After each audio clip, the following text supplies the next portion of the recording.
42 wins for the New York Yankees, the most in Major League Baseball. We recap the weekend that was around MLB live right here on this Monday on the early line on SportsGrid. A sweep in San Francisco. The Yankees win all three against the San Francisco Giants, make that 5 straight for the Pinstripes. And again, 42-19, the most wins in MLB, the best mark in all of Major League Baseball as well. The finale yesterday by the Bay, a thriller. The Giants up 5-3 entering the final frame, and the Yankees come all the way back. Anthony Volpe gets them on the board, and then Juan Soto, the game-winning 2-run shot, his second home run of the game. The Yanks add on another. The Pinstripes win 7-5 to complete the sweep up by the Bay. Pretty impressive. You didn't even get a great start out of Nestor Cortez here, Ben. 4 1/3 innings pitched, 7 hits, 3 earned runs, but enough to keep you in that game. By the way, it has a 3.46 ERA, which I think the Yankees would take. On the other hand, looking at the San Francisco Giants, you bring in a pitcher that is Cy Young caliber and has won that award before, leaves with an injury after 4 2/3 innings pitched, 3 earned runs, 7 strikeouts, and lowering his ERA, I guess you could say, to 9.51. And when you hear a pitcher with a hamstring injury, that's going to be quite some time because you don't get that extension off of the mound. But the Yankees, say what you want about them. Their top performers are finally starting to settle in, and you really do have a 2-man MVP race now at the top of the American League because you take a look at Soto and Judge, they are absolutely bombing away. And it's also crazy. Like, just say if Soto wasn't on this baseball team, which, again, he is. He's hitting .322. I've talked about this so many times, Ben. The protection that you get at the top of the lineup, which you can't just walk Soto to get the Judge, and that's paying off. 288 Aaron Judge is hitting. Can you imagine if Aaron Judge hits 300 and also how many home runs he's going to wind up with at the end of the season? It's a match made in heaven. Soto and Judge have been spectacular for the Yankees. We'll see where they go in the summer.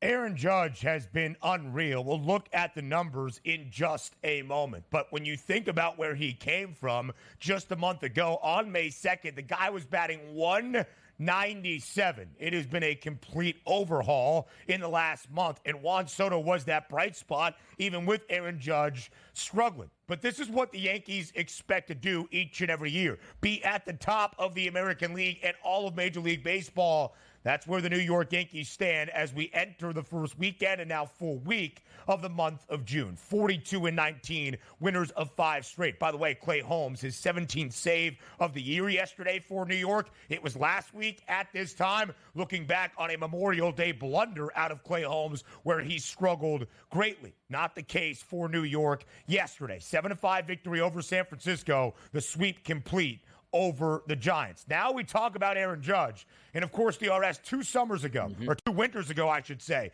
2 off seasons ago, there was the idea that Arson Judge was on his way to the San Francisco Giants. Aaron Judge signing with a team in Northern California.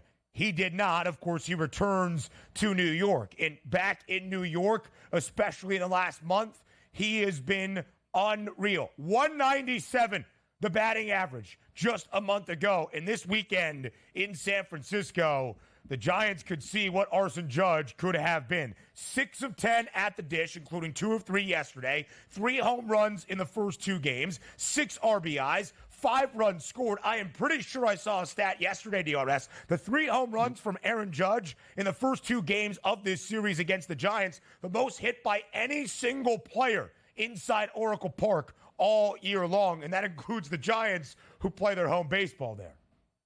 I've got to tell you, what's interesting about that, too, is you're right about that. Like, if you say to yourself, that's an unbelievable weekend for any Major League Baseball player, but some might say, yeah, well, he was in Colorado, or he was at home in the Bronx, and the wind was blowing out. Pretty easy to hit home runs there. Not so easy to hit home runs out in San Francisco, as you pointed out, one of the toughest batter ballparks here, and the pitchers absolutely love to go there. Now, having said that, Blake Snell certainly not loving to go to San Francisco right now, but the focus here on the New York Yankees and where they can go. It's a big money market team here that's having a great season. And typically with big money teams, it's not like, hey, you know what? 42 wins, the most in Major League Baseball. We don't have to add on. This is when you want to try to strike gold and even add to that bullpen, add another frontline starting pitcher, add another top bat to that lineup here. We'll see where the Yankees have it, but I love what I've seen. And I always get back to what my thoughts were coming into spring training because you were getting a lot of bad news on the New York Yankees, not a lot of great news. And here they are at 42-19, way above expectations here, even for the most ardent Yankees backer. They look fantastic right now, doing it in all phases. Aaron Judge leads all of Major League Baseball with 21 home runs. Juan Soto has the third best batting average in all the bigs at 322, and he is tied for the second most in terms of RBIs. That's 53 ribbies for Juan Soto in his debut year with the New York Yankees. And you're so spot on, DRS. The conversation around the Yanks at the end of spring training with the injury and the uncertainty around Aaron Judge, and namely that of the reigning American League Cy Young winner in Garrett Cole, who is yet to throw this year for New York. They were 10 cents back of the Astros in the American League pennant odds, plus 380 for Houston, plus 390 for New York. Virtually co-favorites to win the pennant in the American League entering this year. We know it has not been a good start for the Stros, but New York moved back in the market behind Houston by nearly a buck because of the injury questions. And it was like, uh-oh, here we go again. The Yankees probably going to fall short of that sky-high expectation. It's been completely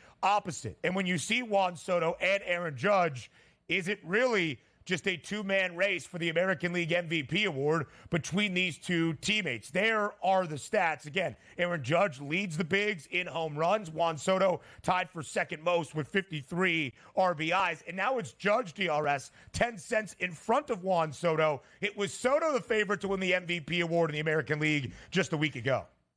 Yeah, because the thought process behind that is you're going to take a look at the end of the season. What do we love to see? Well, if you are hitting home runs out there, it's how many you're going to hit at the end of the year. Because if one person hits 60 home runs, the other hits 48, even though the one guy hit 48 and maybe had a better batting average, we tend to look at the home run leader as opposed to the other type of intangibles that you have. But also having said this, like Juan Soto, this isn't like, hey, man, he's really dominating in South Florida where nobody's paying attention and nobody's really critiquing him here. This was a guy that came over to one of the more respected franchises in baseball, one of the more iconic brands in the world here in the sporting atmosphere, and he is absolutely putting on a show in a free agent year. It wasn't as if Ben, hey, you know what? I got my $400 million last year. Now it's all cupcakes from here on out. Like, he's playing that along with his agent to see how high I can get this paycheck to, and he's been unbelievable. Can you imagine in a free agent season, you're going to win the MVP? That is outrageous, man. Talk about the dollars coming his way. Awesome. More around the weekend from Major League Baseball comes your way next here on the Early Line. Live right here on the Early Line on SportsGrid. Welcome back to a Monday, recapping the weekend that was around Major League Baseball and setting the stage for this week to come. Sunday night baseball in Philadelphia. The Phils looking for the sweep over the St. Louis Cardinals. We were tied at 4-all going to extras and a walk-off winner for the Cards. 5-4 the victory for St. Louis. They win outright as a slight underdog to avoid the sweep in Philadelphia. Still 41 wins for your Fightins, DRS. Just one win behind the New York Yankees at this moment. Yeah, still up top there. And again, they wanted to get the victory yesterday, and quite frankly, probably should have done that, but didn't. But at the same time, you're saying to yourself 41-19 on the season, and you still won the series against the St. Louis Cardinals. That's all you can hope for. Now, coming up tonight, an emotional night at Citizens Bank Ballpark with the return of Rhys Hoskins and the Milwaukee Brewers. We'll see what that finds out. But also, the Phillies getting a little bit injured, too. They sort of skated one because, what was it, Saturday night, which they picked up the victory. Ranger Suarez got hit with a 106-mile-an-hour comeback liner out the middle, which basically hit off his pitching hand, but that one came up negative on the x-rays. Thank goodness on that. Marsh goes down last night with a hamstring injury. Still waiting on Trey Turner to get back, who had a setback on that hamstring injury about a week ago, but seems like he's finally back on track. See if the Phillies do make any moves. But yes, it's been so long since you said, like, oh, the Phillies aren't the top record in baseball. Yeah. It's now the New York Yankees. Phillies still playing some quality baseball at this point. We'll see where they go this week, but a little bit more banged up than they were about a week and a half ago. Yeah, same amount of losses as New York, 19 in total, just one win less. 41 for Philadelphia, 42 for the Yankees. The Phils entered this weekend having dropped two consecutive series, which was uncharacteristic for Philadelphia. They hadn't lost a series since their second of the year, way back in late March, the first few days in April. So Philadelphia gets another series victory. The Cardinals still playing better baseball. They entered the weekend in Philadelphia having won 12 of their last 15 games. They avoid the sweep against the Phils, 1 game below 500, but second best record in the National League Central, only behind the Milwaukee Brewers, who had themselves a good weekend, and you take advantage when you play the Chicago White Sox. Speaking of that walk-off yesterday, not quite a walk-off, but a victory in the top of the 10th. Nolan Gorman, 2-run home run for the Redbirds to get the scoring started last night in Philly. He also had that game-winning RBI single in the top half of the 10th inning. Now we go around the rest of MLB. I mentioned Milwaukee, 13 games above 500 now, 7-game advantage over St. Louis at top the National League Central. They sweep the Chicago White Sox, make that 5 straight wins for Milwaukee, 11 consecutive L's for Chicago. We knew it was going to be a bad year for the White Sox. It has been that. By far the worst record in all of MLB. And we got some theatrics late in a tight baseball game yesterday on the finale on the South Side. Tommy Pham sliding into home, but doing so from the infield grass. And we had a little bit of a dust-up where Tommy Pham said after the game in his post-game locker room interview that he fights during the offseason, takes fight training classes so that he can knock somebody the F out if need be. He didn't do that, and Chicago got knocked out for an 11th consecutive time.